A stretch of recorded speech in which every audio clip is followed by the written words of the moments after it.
So, Piph. Hey. Epiphany. How you doing? I'm good. How are you? Feel good?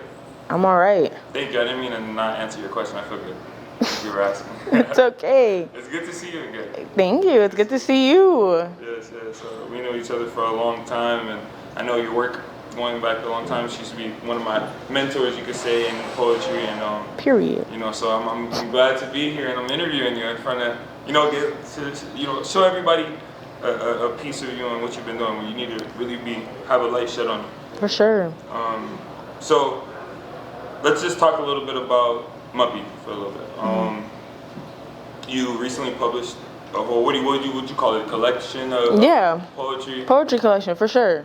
Okay. For sure. And at the beginning of when you first started it, did you already have in mind that you were gonna have this collective together, or was it kind of you were like, well, I got a lot of good pieces that I need to kind of put together as a collective and put it out and have it shared? Was that something that you thought about, or was it kind of something you had in mind from the beginning? So I always knew that I wanted to release a poetry book, and I just kept dragging it out. Like, I had the material and I kept dragging it out. However, I also wear a whole bunch of different hats. So I went to school for audio engineering. I have a degree in audio engineering. I went to school for vocal. I did 4 years of vocal training. So trying to find a way to make everything make sense has always been, it's like my lifelong lesson, my lifelong journey, like trying to make everything come to an intersecting point. So MUPPY, because the word inherently means something and nothing at the same time, I figure I can bring all of my poems together and work it like an album. Because the truth is, I'm a vocal artist engineer before, but because I don't feel safe in the music world all the time, I just went the poetry route, and I'm trying to find a way to make them intersect. So that's how MUPPY came about. And again, I was just able to bring everything together. So that's what it was. I knew that I wanted to do something. I didn't know how I wanted it to look. And the fact that this word exists, that means everything and nothing at all. I put everything and nothing at all into the poem. Like the book, it wasn't as calculated as some people would like to believe. I literally put all of the poems that I had up until one point in my life, because I knew the next book would be everything into one project. Wow, I see. That's cool. Yeah. It's funny that I get a little introspective, view of it. It's funny that you said you wear so many hats, because that's kind of something. We'll get back to MUPPY, but that's kind of something that I wanted to touch on, because well, first off, you're here. Renee invited you here, so obviously, you have some sort of impact in the community. I know myself personally that you do. And she has a question that says, "What made you start in your industry?" But I'm curious to ask you, what would you say your industry really is, or what type of lane are you trying to create? Because just as talented as a poet you are just as talented in being a vocalist, songwriter, and as you said, audio engineering. So what would you say your lane is? You feel me, or what would you want people to think your lane is? Right. So my lane is functioning somewhere between singer and poet, without people trying. I don't know what it is yet, to be honest with you. If I'm being completely transparent and honest, I don't know exactly what it is yet. The thing for me is, I enjoy singing, but I don't want my poems to be songs. I want them to be poems. And I think that I'm so bent on there being a distinction because I started off writing songs. So I started off writing songs, I couldn't remember the melodies, and they became poems. So then I stuck with poetry, and then there was some field trip in 8th grade, and the group of poets was called Mayhem Poets. And we did it, and I'll never forget, this Brazilian girl, Brianna, tapped me. She was like, this is kind of like what you do. And I was like, they're up there doing poems and making money for doing poems. I can do poems. I know what this is. And so I was able to keep, my world separate. But because I'm inherently both, I'm functioning at an intersectionality that I just haven't figured out yet. So it's a crossover between singer-poet. The only other person, truthfully, that I know that's doing it well is Savannah Christina. But that's really where I'm at with it. And again, even though she's an R&B singer, you can tell that something's different about her, and it's because she has the poetry. Mm-hmm. Exactly. So, it's funny that you bring her up too, because you and me both, we've seen so many people in this poetry stuff.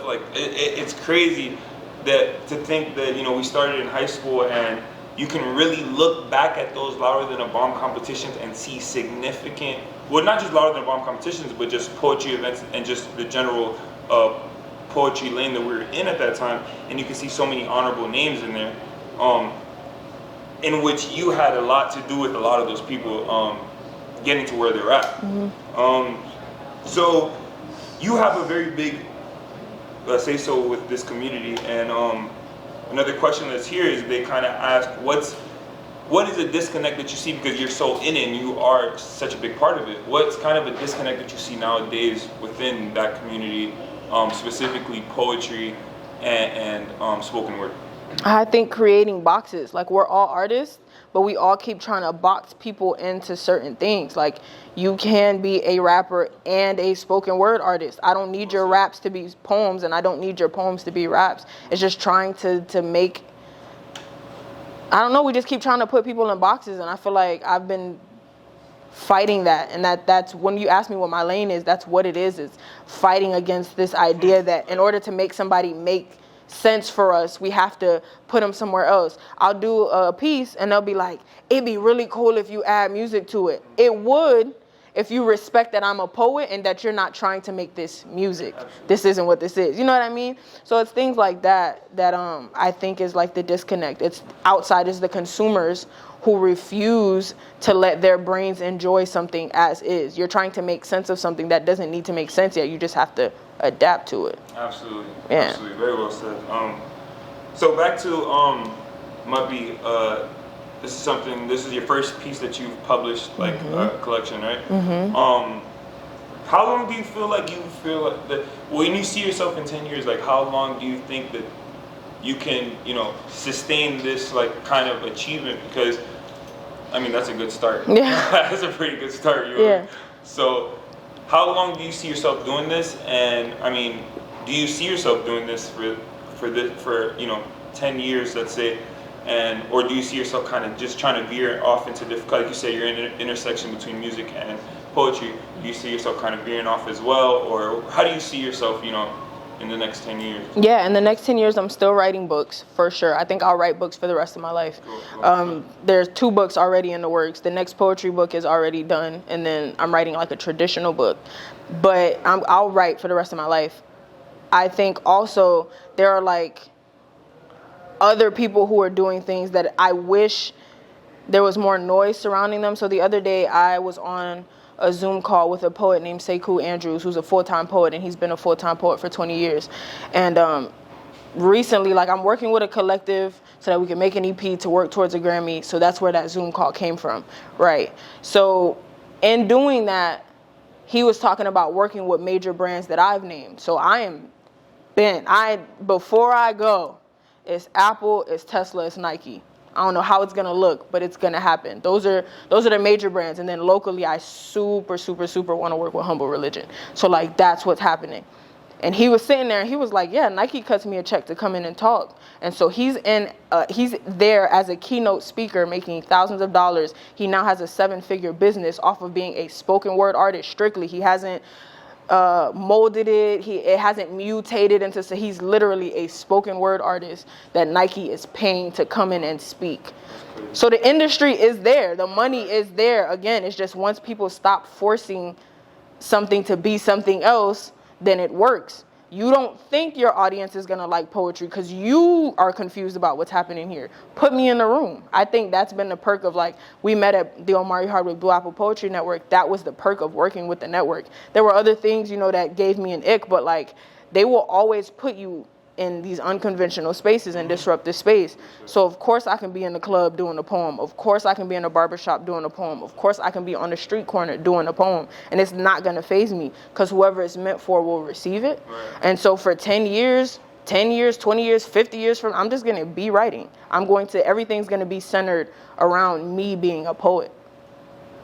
Perfect. I feel you. I feel like the same way, which is funny. So it's funny because a lot of people actually see poetry and they feel like there's not really a way of marketing that. That's a super common misconception of poetry, that there's no like real way to market that and to monetize it. Is there any time, because that is a reason why someone can, shy away from going that route. Is there anything else as well that sometimes makes you feel, or have you ever felt like, well, I don't know if I really want to do this anymore, or if I should like start trying to figure out, my next phase in life, because a lot of people feel like this is just like some early like life type of thing, you want to be a rapper when you're 20, like everybody, Yeah. And then you got to move into, okay, now I really actually got to be like an insurance agent or something. So Yeah. have you ever felt like that, or what do you do to kind of like counteract that? I don't know that I've ever felt that way in general. I always knew I would do some form of art. Like I said, I did the vocal stuff, so I was like, I'll be a singer. Then the singer thing didn't really stick for me in my mind, so I was just like, oh, I'll be a producer. Then the producer thing didn't really stick. I was like, I'll be a composer. Like I read sheet music. I was like, I'll be a composer. And then that didn't really stick, but art was always going to be a thing, and art was always going to be the main thing. I think how I fight any I don't know how, low period or any doubt that I may have is knowing that I was inherently born a poet. I think there are people who go through phases because they're trying something out and they haven't figured out. Like, I feel like if you are a rapper and you wake up one day and you're like, dang, I really got to go do this life insurance, maybe you weren't meant to be a rapper, and that's okay. I just don't feel that way. I feel like I was born a poet. I would, again, be on the street corner telling a poem. I think I'll have conversations with my friends and be on the phone and giving them advice, and I'm telling a poem. Like, dang, I like how you worded that. Dang, I've heard people say that, but you said that differently. I'm a poet in general. The other side of that is I'm also for profit. I'm going to make me some money. So if I can just be myself, I will continue to make money being myself. I'm inherently a poet. That is, and I'm not even like super religious for real, but like that's God-given talent. So no matter where I'm at, if I focus on getting money because I'm for profit and then remaining myself because I'm a poet, I don't think I ever doubt that this has to be done. Now, how it's done, I don't know, but I don't ever doubt that it's, meant to be done. That's good. Yeah. Feel you. Good answer again. Speaking on, poetry and stuff like that, there's a lot of things that you do, and there's a lot of things that you touch on, a lot of topics. And I know myself, there's so many times that I've seen you do your work. I know you talk on a lot of culturalistic topics and things that can be very polarizing. As a poet, there's a lot of times where you can get on that fence where you're like, okay, borderline offensive. Well, it's because it's more about passion. Yeah. Do you feel like creating pieces like that, or just artwork in general that is challenging, ideologies like that, do you think that creates a bond within the community down here, or do you think that can separate it? If you get what I'm saying. No, I absolutely get what you're saying. I think if we look at other humans from a place of ego, there's a lot of separation. But like for me, nothing matters until I make it matter. And so you have a dissenting opinion from me, or you believing something differently, or you passionate about something, unless it directly harms my life, I don't know that I care enough to beef with you over it. You get what I'm saying? Like, I don't think it's ever that deep for me. So I think my passion, if it's respected, it's just going to be respected across the board. I think people will still support me. I also think that, again, that there goes the theme of God. Like, I got a tattoo that says Judas 8-2, right? And that's with the idea that, like, Jesus, knew bro was an op and still fed him. You get what I'm saying? So for me, that's how I navigate our community. Like, does that mean I have to talk to you every day or engage with you or work with you? Nah, it just means I don't have to take bread off your plate. Like, I don't have to, you know what I mean? I don't have to remove you from the table. You can still be a part of the conversation. You're still a part of the community. You just don't gotta be in my crib. So it's like, when someone has a dissenting opinion, again, when there's passion involved, if you're not moving from a place of ego and you're still moving from a place of love, I don't think that it should create any rifts. No, I feel absolutely. I feel the same way. Yeah. Moving on though, because I wanted to talk on this. This is not a question that they gave me, but I just know myself. This is the question I want. Yeah.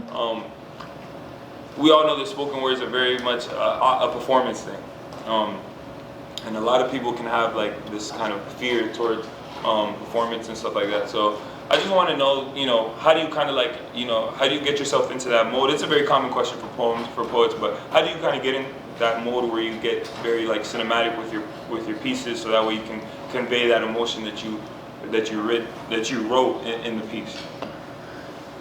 Good question. I don't like performing. So I don't know how to explain it. I get extremely nervous before I go on stage. My stomach turning, I'm nauseous, my heart's in my throat, like horrendous experience. And then I get up there and I start talking and I feel completely at ease.